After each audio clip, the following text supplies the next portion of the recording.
Hi everybody, this is Joe Jurek and welcome back to my real estate adventures. Today I'm in Deltona, Florida. Where the heck is Deltona? It's pretty much between Daytona Beach on the East Coast and Orlando in Central Florida, kind of right there in the middle, roughly. But in any event, today I'm looking at an exterior of a house, and what I want to share with you is a perspective on what I look at when I look at a home.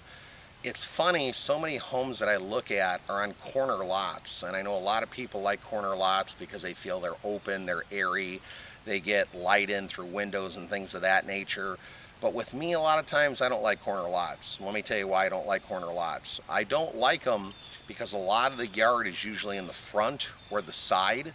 You have a lot more sidewalk to maintain.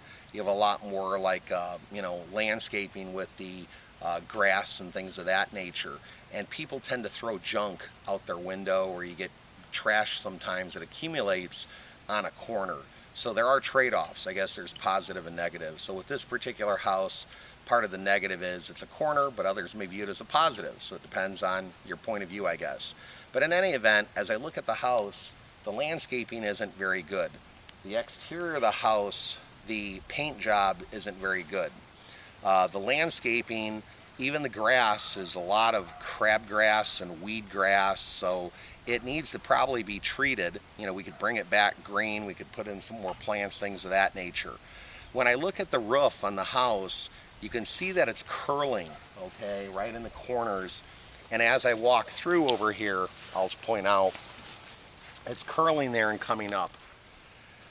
So as it's curling and coming up, you know you're probably going to have some issues. When I see that, what do I always look for? Okay, two things. Number one, if you brought a little step ladder and a flashlight, go into the attic. Look for discoloration. If it has insulation, look for like a wet cotton ball that's kind of shriveled up. You know, and then smell the attic too. Does it smell musky? You know, like water came in. Second thing I look at is when I look through all the rooms, I look at the ceiling and I look to see if there's any like stain marks on the ceiling, especially in the corners or around the room. If you walk through a house and say the ceilings are all sheetrocked and they're real nice and smooth, and then you get into a room that has like popcorn or cottage cheese, you know, the bumply type of ceiling, that can be where somebody went ahead and did some sort of repair, so they could be masking something. I don't care if it has a new roof and that's all fixed and I got to deal with the interior, but if I see a roof that I'm not sure about, and then when I go in an interior, if there's issues, I just know that I want to make sure I find them and somebody's not masking anything.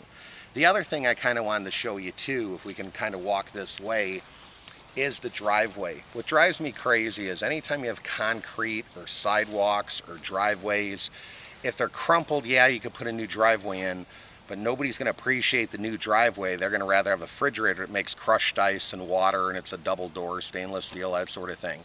I could put in a new driveway for several $1,000s and it's not really going to appeal to many people like a different type of improvement. And over here, it's kind of crumpled up, the actual driveway. The other thing, as I look at the driveway, the overhead garage door, it's a 4-piece door, but you can tell it's wavy. So unfortunately with the garage door, you basically have to get it either back on track or it may have to be replaced because it is dented on the bottom. It looks like somebody broke off the handle. I guess we could walk over and take a look. Just go ahead and I'll catch up.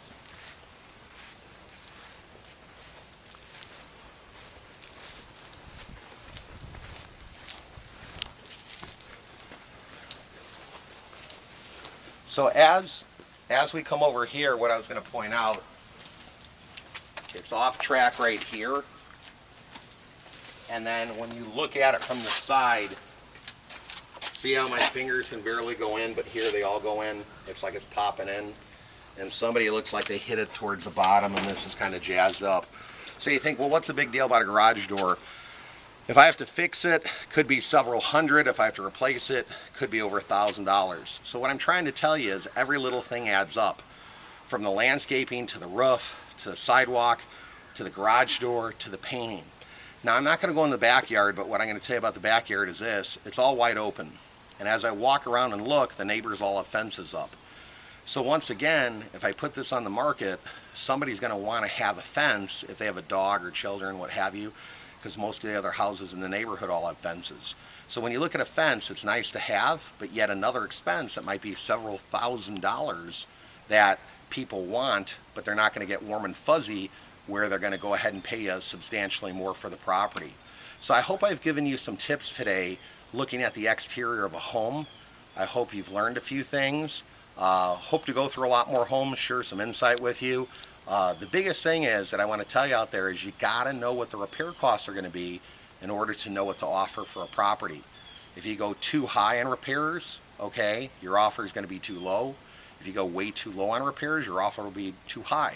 Just like I always say, Goldilocks, you got to be somewhere in the middle just right. Not too hot, not too cold, just right. So until next time, hope you're out there crushing it, doing some deals. Take care now. Go make it a great day. Believe and achieve. Bye-bye.